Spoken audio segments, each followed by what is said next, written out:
Chers amis, bonjour à tous. Une vidéo en plein cœur de l'été pour vous annoncer la sortie effective, puisque je tiens le livre entre mes mains et il est magnifique, le livre de E. Michael Jones, donc cette star de la dissidence et de la contre-révolution américaine catholique, Les guerres culturelles en Occident, une traduction de Maria Poumier.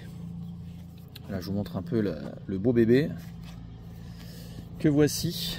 Donc nous sommes un peu en avance, donc le sortie officielle est début septembre, mais vous le trouvez d'ores et déjà sur tous les sites, sur notre site internet, sur la Fnac, sur Amazon, sur De Citre, sur Cultura aussi, enfin sur tous les sites de vente de livres que vous pouvez connaître. J'ai déjà fait une présentation du livre, mais il n'était pas sorti, donc là c'est l'occasion de vous le montrer. Et puis je vais tenter quelque chose, ça prendra peut-être un peu de temps, mais comme je ne peux pas rentrer dans les détails, vous avez bien compris pourquoi. Et vous allez comprendre pourquoi en détaillant un peu le livre. Je vais feuilleter le livre et vous donner au moins les titres des chapitres et des sous-parties. Et vous allez voir que eh bien c'est une petite bombe atomique, comme j'aime à le dire. Je vous remonte la très très belle couverture de ce livre, donc Les guerres culturelles en Occident. Je dois vous annoncer aussi que Maria Poumier sera aux Journées Chouane le samedi 6 septembre et qu'elle donnera une conférence sur le livre. C'est la traductrice et elle connaît le livre évidemment sur le bout des doigts et c'est une amie de E. Michael Jones, du professeur Jones. Je vous invite à vous rendre aux Journées Chouane si vous voulez avoir une petite dédicace de Maria Poumier, et nous essayons également de faire venir l'auteur, de trouver les fonds pour faire venir l'auteur en France. J'aimerais bien en octobre pour notre salon du livre qui aura lieu le 11 octobre à la librairie française. Quoi qu'il arrive, Maria Poumier sera présente, elle dédicacera le livre.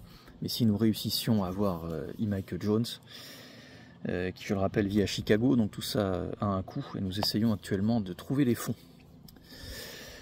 Voilà, donc le livre commence. Alors, il faut avoir un peu d'humour aussi pour lire ce livre, puisque vous savez que la Constitution américaine protège la liberté d'expression beaucoup plus qu'en France, où la liberté d'expression, bien que garantie sur le papier, est quand même largement empêchée. Donc nous avons rédigé une note d'éditeur avec un cadre juridique et des précautions éditoriales. Je ne vais pas vous la lire, il faut que vous soyez armés du second degré. C'est-à-dire que nous avons réussi à être en concordance avec la loi française, tout en s'amusant un peu. Voilà. Et vous comprendrez pourquoi au fur et à mesure. Ensuite, vous avez la table des matières, que voici. Donc le livre fait 496 pages pour 29 €, donc c'est vraiment un beau bébé. Et vous allez voir, je vais vous montrer, il y a des illustrations aussi en couleur. Donc on a vraiment été, je trouve, assez bon sur l'édition de ce livre. Ensuite, il y a un avant-propos de Maria Poumier, qui vraiment donne l'esprit et le côté vraiment polémique du livre. Voilà, je vous en lis un petit extrait. Pour cet ensemble monumental, cet esprit d'une puissance peu commune fait l'objet de la détestation de l'Anti-Defamation League et des autres organes qui se consacrent à la persécution de ceux qu'ils appellent en bloc des antisémites, tout particulièrement aux États-Unis. Mais comme on le verra, E. Michael Jones est quelqu'un d'original, il surprend constamment par des études de cas du passé ou contemporain, avec des fulgurances très personnelles. Sa perspective catholique ouvre la voie à 1000 solutions créatrices pour les nombreux problèmes qui se posent à nous. C'est ce qui nous intéresse dans les textes repris ci-dessous, présentés dans l'ordre chronologique où ils ont été publiés et où ils ont donné lieu à d'intenses polémiques. Les accusations d'antisémitisme qui touchent désormais 98% de la population mondiale ne nous atteignent pas particulièrement. Après les carnages sophistiqués et brutaux de Gaza, faisant suite à 76 ans d'abus et de spoliation de la population palestinienne, autochtone et authentique descendance des Hébreux, s'étant convertis en masse à la révolution christique il y a 2000 ans, ce sobriquet nous semble moins grave que celui des complices de génocideurs, que l'on soit juif par le hasard de la naissance ou israélite par acceptation intéressée ou indolente d'une propagande éhontée. Les marchands du temple, donc entre guillemets puisque ce sont des paroles bibliques, ce sont tous ceux qui revendiquent une identité occidentale, qu'ils voudraient réduire chaque jour un peu plus à la marchandisation cynique de tout ce qui est sacré et ne reculent pas devant les crimes de masse s'ils y voient un avantage. Jones, profondément généreux et antiraciste, et c'est réellement un livre antiraciste jusqu'au bout, ne condamne personne ni aucun groupe humain pour ses origines biologiques. Voilà, je vous passe la fin du texte. Mais le ton est donné. Donc la première grande partie qui correspond à des textes inédits évidemment, publiés entre 1998 et 2021. Le premier, le Marquis de Sade et la mobilisation politique de la Luxure. Donc vous avez toute une analyse qui met en exergue des questions, je dirais, maçonniques, de la franc-maçonnerie. Je peux vous lire, peut-être que je vais faire ça en fait, parce que je peux pas aller je suis déjà allé trop loin peut-être pour les algorithmes YouTube, mais je vais vous lire à chaque fois un petit extrait. Ce sera hors contexte souvent pour vous, mais au moins vous aurez une idée de la qualité du livre. Le 23 juin 1787, alors que l'Illuminatus Baudet de Weimar discute avec ses frères maçons à la loge parisienne connue sous le nom Les Amis Réunis, un aristocrate français du nom de Donatien Alphonse François de Sade commence la première ébauche de ce qui deviendra l'un des romans les plus influents du XIXe siècle. Sade finira par appeler ce petit livre de 138 pages « Justine ou les malheurs de la vertu », et comme s'il reconnaissait tout le chagrin qu'il allait causer tant à lui-même qu'aux autres, il se désavouera dès le moment de sa naissance. Donc là, il cite « On imprime actuellement un de mes romans, écrit Sade à Reynaud, son avocat de longue date, alors que la publication du livre est imminente, mais c'est un roman trop immoral pour être envoyé à un homme aussi pieux et honnête que vous. Brûlez-le, brûlez-le, et ne le lisez pas si par hasard il tombe entre vos mains, j'y renonce. » Donc après, l'analyse se poursuit évidemment dans une critique. De toute façon, tous les textes sont vraiment assez exceptionnels. Donc je passe au chapitre 2, que je vous montre ici. Les Noirs américains contre les Juifs, Frankenstein retourné. Là, ce que je vais faire, c'est que je vais vous lire tout simplement la première page, ou une partie de la première page. Voilà que Michael Brown me prend à nouveau pour responsable des agressions contre les Juifs. L'année dernière, c'était Pittsburgh et Poway. Cette fois-ci, c'est Jersey City et Muncie, dans l'État de New York. Pour rendre plausibles ces accusations contre moi, on a là un homme qui a introduit virtuellement chaque vidéo postée par lui sur la question juive, avec la règle « Personne n'a le droit de faire du tort aux Juifs », le prétendu antisémitisme chrétien, afin de me condamner pour des choses que je n'ai pas dites. L'antisémitisme chrétien, c'est un oxymore, si nous le construisons sur les bases raciales, mais une lecture tout à fait juste si nous remplaçons le terme par anti-judaïsme. On voit déjà à quel point cet auteur et ce livre en fait, est véritablement antiraciste. Le chapitre d'après, peut-être que je ferai 2 vidéos, sinon ça va durer peut-être un peu longtemps, mais le chapitre d'après, retour sur le soi-disant racisme blanc.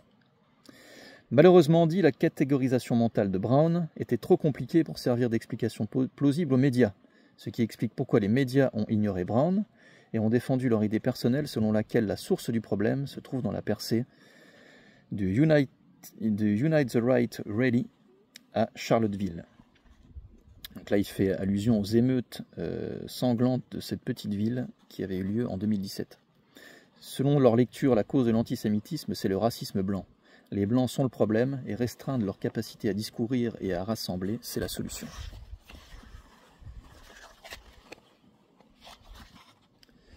Ensuite, vous avez quelque chose sur la gentrification des quartiers noirs. Je passe quand même parce que sinon, vraiment, la chaîne va sauter. Vous avez des choses voilà, qui s'enchaînent, ça je ne vais pas en parler. Ensuite, il met le point de vue catholique sur toutes ces questions. L'effondrement de la stratégie juive. Une question théologique. Il met en avant la guerre civile en fait aux États-Unis entre les Juifs et les Noirs, chose dont on entend assez peu parler en France. Donc pour tous ceux qui s'intéressent à ce qui se passe aux États-Unis, sachant que ça arrive en général ensuite chez nous, ça me semble important, mais encore une fois, je ne peux pas lire parce que là c'est trop. Ensuite, le prochain chapitre, je vous le montre ici. Les chasseurs de nazis et les petits soldats cathos. Je lis le début. Au cours de l'année 2019, les Juifs ont perdu le contrôle du discours en Amérique. Quand les Juifs perdent le contrôle, ils sont indignés parce que dans le monde sans logos, le seul ordre est celui qu'ils imposent aux autres parmi nous, le groupe connu sur le nom de Goïm, dont les Juifs croient qu'ils ont une tendance naturelle à l'antisémitisme. Quand le juif perd le contrôle, il pense que le monde est à ses trousses, et quand il pense que le monde est à ses trousses, ses pensées se tournent vers le meurtre. Résultat, nous voilà sujets à des accès successifs de paranoïa qui appellent au meurtre comme solution à ce qu'ils perçoivent comme le problème de l'antisémitisme. Il y a un an, les membres premium d'Amazon ont été bombardés avec The Man in the High Castle, une fiction sur ce à quoi ressemblerait l'Amérique si elle avait perdu la Seconde Guerre mondiale. À la mi-mars, Netflix a mis en ligne l'adaptation de la fiction paranoïde de Philip Roth, Le complot contre l'Amérique. Et à la fin février, c'est le tour de Hunter, chasseur de nazis. Probablement l'exemple le plus flagrant de la plus innovante paranoïa juive à ce jour, s'étalant en fantasme juif de meurtre. Ensuite, il y a une analyse donc sur la série Chasseurs de nazis après Spielberg et Tarantino. C'est très riche comme livre, hein, évidemment, j'en suis à la page seulement 67. Comment se placer au-dessus des lois? La plus belle revanche, je passe sur ces chapitres. Le porno holocaustique, là je passe vraiment parce que, voilà, vous avez compris pourquoi. Je vous invite à prendre ce livre dès à présent. L'Église et la guerre culturelle, je lis le début. L'Église catholique a perdu la guerre culturelle en 1965, quand elle s'est montrée impuissante à bloquer la pornographie. En 7 ans, des films radicalement pornographiques comme Gorge profonde et Le diable s'en mêle ont été montrés dans des salles en première diffusion, et le pouvoir juif sur la culture a augmenté d'autant. Résultat de la projection libre de films comme Gorge profonde, le porno est devenu une arme dans l'arsenal de guerre psychologique contre l'Amérique, et on pourrait rajouter contre le monde entier. Le porno a été utilisé pour faire tomber le gouvernement communiste qui avait pris le pouvoir au Portugal juste après la mort de Salazar en 1974. Il a servi dans une mesure cruciale pour l'invasion américaine du Panama en décembre 1989. Les Israéliens utilisés durant leur occupation de Gaza en 2002. L'Irak a été inondé de pornographie après l'invasion US en 2003. C'est l'une des armes en action en ce moment même en Iran. Où sont passés les nazis? Je ne lirai pas. Ce qui a changé en 2019, je pourrais lire, mais la vidéo sera trop longue. Je passe un peu. Nous arrivons. L'acharnement contre les antisémites. J'en ai déjà dit pas mal, donc je vais essayer de passer à un autre thème. On continue. J'arrive à la page 100 bientôt. Le retour aux fondamentaux, là c'est une analyse sur l'évangile de Jean, l'évangile de Saint Jean, et l'accusation d'antisémitisme sur cet évangile. Première phrase, l'évangile de Saint Jean est-il antisémite? Non, bien sûr que non. Il y a une analyse avec l'ADN du Christ, etc. Je passe parce que c'est... Et puis une analyse aussi sur Nostra Aetate, de Vatican II. Chapitre suivant, j'arrive à la page 109. Qui veut déboulonner la statue de Saint-Louis à Saint-Louis du Missouri? Je passe. Je m'en voudrais pas. De toute manière, je vous invite à la lecture. Chapitre magnifique. Magnifique chapitre qui arrive. Pourquoi la beauté est vérité? Une lecture de brève introduction à la beauté par Roger Scruton. Et là, c'est une analyse du travail de Sir Roger Scruton qui est absolument fabuleuse. C'est très très beau. Avec les rituels solennels, la transcendance dans l'art, le rapport entre art et rationalité. Et nous avons décidé de mettre toutes les illustrations du livre en couleur.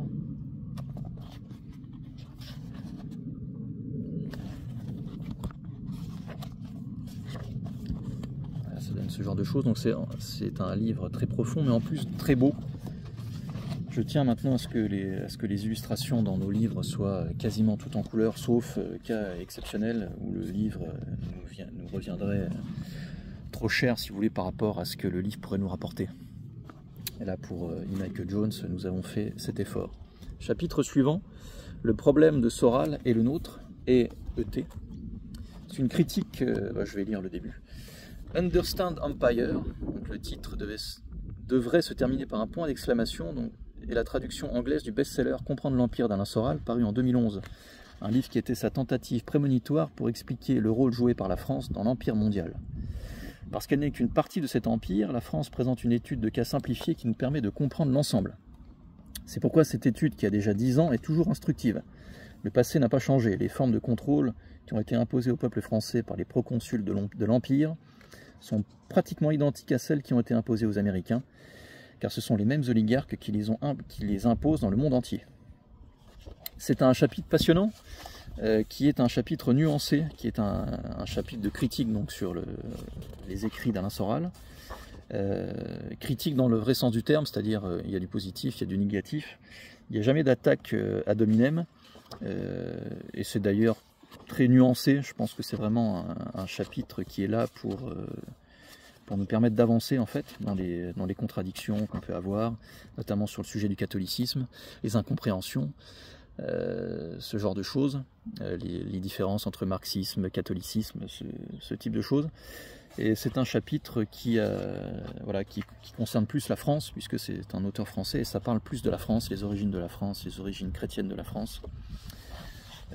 Voilà, c'est un chapitre qui fait quand même une trentaine de pages, que je ne lirai pas, puisque vous savez que j'essaie de garder la chaîne. Un chapitre sur Vatican II. Quis custodiet traditionis custodes. Je vous lis le début. Le 16 juillet 2021, le Vatican a publié un motu proprio sur la messe en latin, sous le nom que je viens de vous citer. Excusez-moi, je viens de me faire piquer, je suis en pleine campagne, par un thon, dès qu'on parle des sujets qui fâchent, qui a effectivement révoqué le motu proprio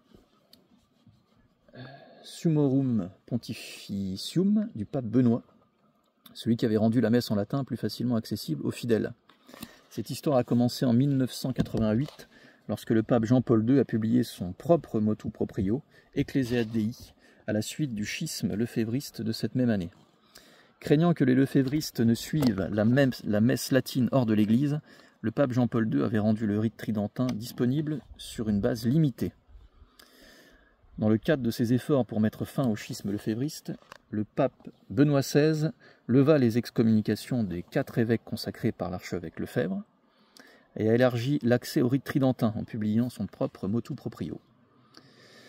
Les 2 motu proprio précédents qui ont déjà été cités ont été tous deux, selon les mots du pape François, motivés par le désir de favoriser la guérison du schisme avec le mouvement de Monseigneur Lefebvre, avec l'intention ecclésiale de restaurer l'unité de l'Église.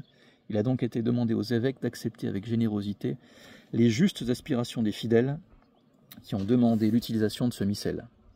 Dans son motu proprio mettant fin à ses privilèges, le pape François soutient que l'autorisation accordée par le pape Jean-Paul II en 1988 l'a été sous condition et que le renouvellement du mandat par le pape Benoît XVI en 2007 a renforcé cette conditionnalité parce qu'il avait été l'intention d'introduire une réglementation juridique plus claire dans ce domaine. Affirmant que sa compréhension de la situation actuelle est plus claire que celle de Ratzinger en 2007, Bergoglio affirme que de sérieuses difficultés sont apparues dans la mise en œuvre des normes une fois que le motu proprio est entré en vigueur, qui nécessite une action drastique de sa part parce que la tolérance des 2 rites séparés a conduit à la désunion de l'Église. C'est un chapitre passionnant sur Vatican II et sur la manière dont il est appliqué. La suite est beaucoup plus polémique sur les sujets que nous avons déjà abordés, donc je m'arrêterai là. Évidemment, Michael Jones est anti-Concile Vatican II. Voilà, il est anti. Voilà, je n'en dirai pas plus. Et il a tout à fait conscience de l'origine de ce concile, l'origine spirituelle de ce concile. J'en ai également parlé dans mes modestes travaux. Le retour du refoulé en Allemagne, donc c'est un prochain chapitre. Une lecture du roman Jewish Cock par Katharina Volkmer. Donc là, c'est une relecture d'un livre, c'est assez passionnant, mais je ne le lirai pas parce que je n'en suis qu'à la page 215. Nous devons avancer, nous arrivons à la 2e partie, texte de 2022.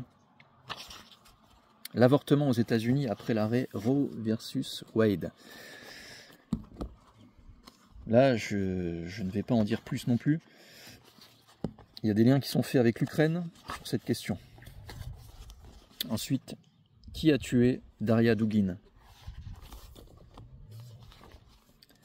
Donc là, nous sommes dans un chapitre très géopolitique.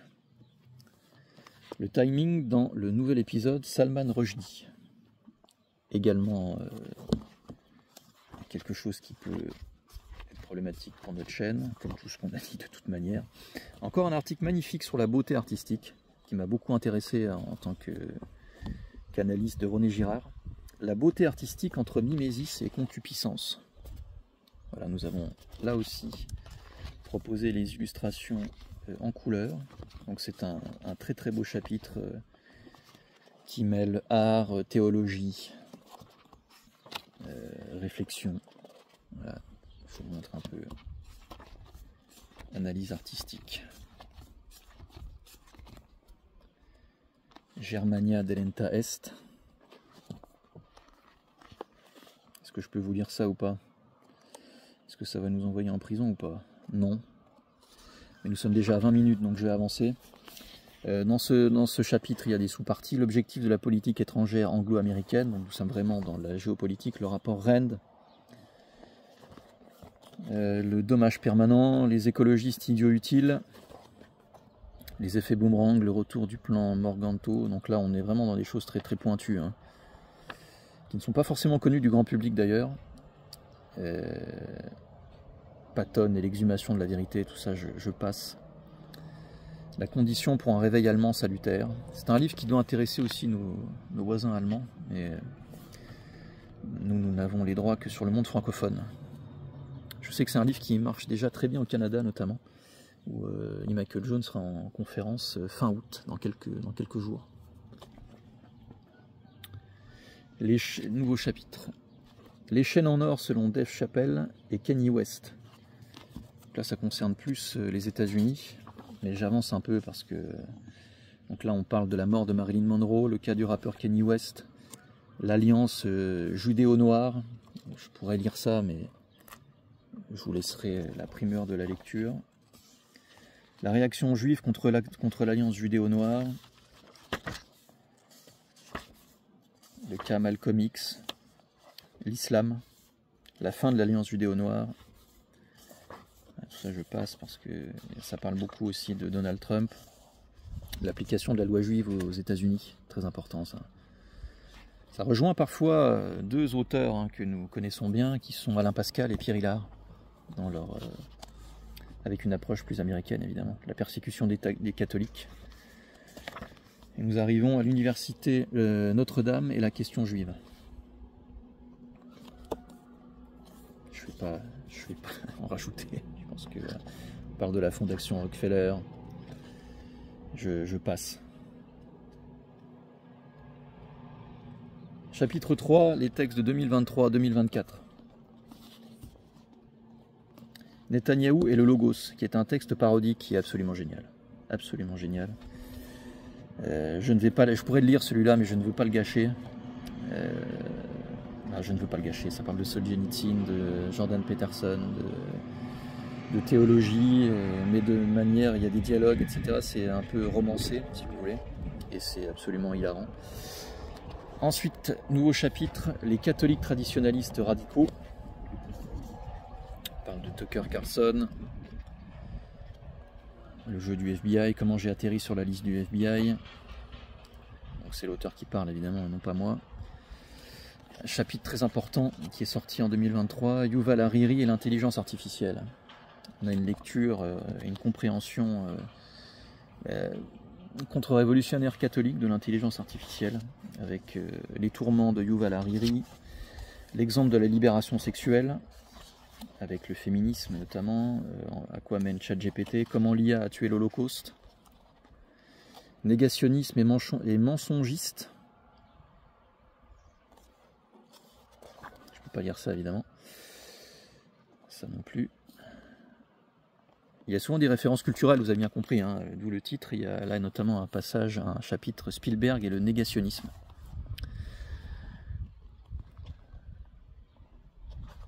Chapitre sur l'Iran, la personnalité double de l'Iran. Une lecture de l'ouvrage d'Abbas Amanat, Iran Modern History. C'est, comme vous le voyez, extrêmement riche. Je passe tout ça. C'est de la géopolitique à travers la relecture d'un ouvrage. Là, il y a quelque chose sur la crise démographique. Les vautours, l'Iran et nous. Texte sur le hijab. On est toujours dans la géopolitique. Retour sur les drames de l'histoire culturelle de l'Iran. L'assaut contre la chasteté de l'Iran aux États-Unis et à l'Allemagne. L'incarnation du Logos. On arrive au dernier chapitre, page 460 quasiment. Le satanisme, très important ce chapitre, vraiment. Vous pouvez lire les textes d'ailleurs, j'aurais pu le dire en avance, mais vous pouvez lire les différents chapitres un peu dans le désordre si vous le souhaitez. Hein. Bon, je vous conseille dans l'ordre parce qu'il y a quand même une trame historique et vous comprenez les causes et les conséquences, mais vous pouvez très bien commencer. Moi, c'est plus ou moins ce que j'avais fait parce que je suis les travaux d'Emmanuel Todd et ce chapitre s'intitule « Le satanisme comme grammaire cachée de l'Amérique, une lecture de la défaite de l'Occident par Emmanuel Todd ». Je vous lis le début. Dans la défaite de l'Occident, Emmanuel Todd affirme que l'effondrement de l'Empire américain a été causé par l'évaporation du protestantisme, ce qu'il décrit comme sa grammaire cachée. L'Amérique fait maintenant face à une défaite en Ukraine à cause de la disparition complète du fondement chrétien de sa culture, un phénomène historique crucial qui, justement, explique la pulvérisation des classes dirigeantes américaines. Là, il citait Emmanuel Todd. Le protestantisme qui, il cite encore, dans une large mesure a été la force économique de l'Occident, est mort. Les États-Unis et l'Angleterre ont été pris dans une dérive centripète, il cite encore, narcissique puis nihiliste, qui a conduit l'Empire actuel et son prédécesseur à quelque chose que Todd appelle l'état zéro, qu'il définit comme un État-nation qui est, il cite, n'est plus structuré par ses valeurs d'origine, ce qui signifie que l'éthique protestante du travail et le sentiment de responsabilité qui animait auparavant sa population se sont évaporés. Trump et Biden incarnent l'apothéose de l'état zéro, parce que les décisions de Washington sous les deux administrations, ont cessé d'être morales ou rationnelles. Ensuite, vous allez avoir une critique de ce postulat d'Emmanuel Todd, avec des citations de Werner Sombart, de calvinistes, et je ne vais pas vous gâcher la lecture, mais en fait il montre les limites de l'analyse d'Emmanuel Todd, et je ne peux pas aller plus loin. La prochaine sous-partie s'appelle la migration du facteur juif.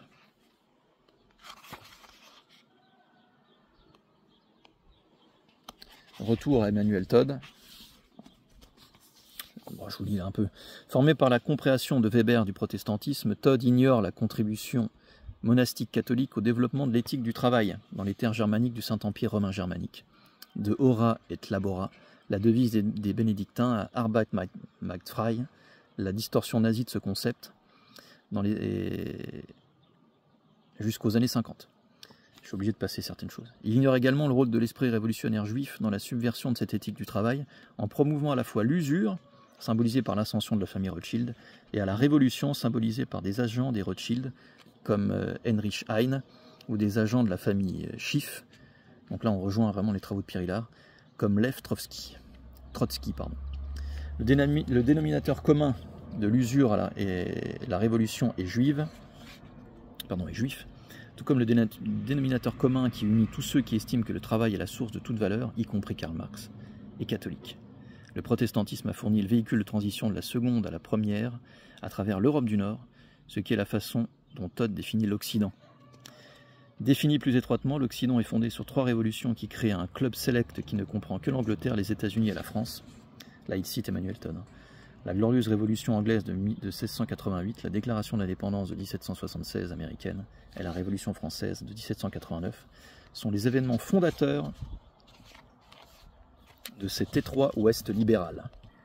Pour reprendre la terminologie de Todd, toute la sphère protestante est basée sur la Révolution.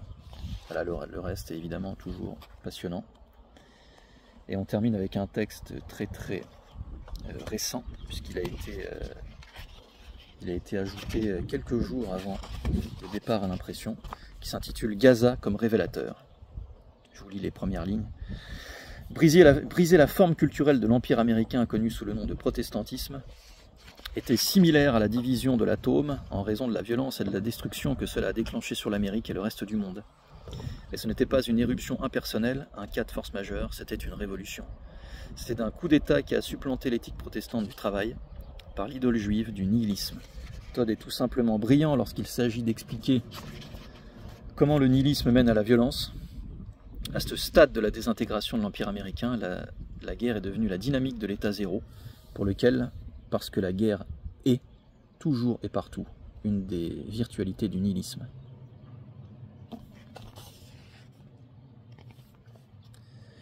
Et ça se termine par en finir avec l'usure. Voilà, ensuite vous avez, on y tient une bibliographie. Alors il y a uniquement des livres en anglais, mais c'est le jeu quand on édite un auteur anglophone, un auteur américain. Voilà, j'espère vous avoir donné envie, c'était peut-être un peu long. Vous me direz ce que vous en pensez en commentaire si je dois poursuivre ce type de vidéo. Mais c'est tellement riche et je souhaite tellement que ce livre soit lu que je me sentais un peu obligé de vous le montrer, de le présenter un peu mieux. Je suis obligé de m'auto-censurer pour que la chaîne reste en vie, contrairement à la précédente chaîne.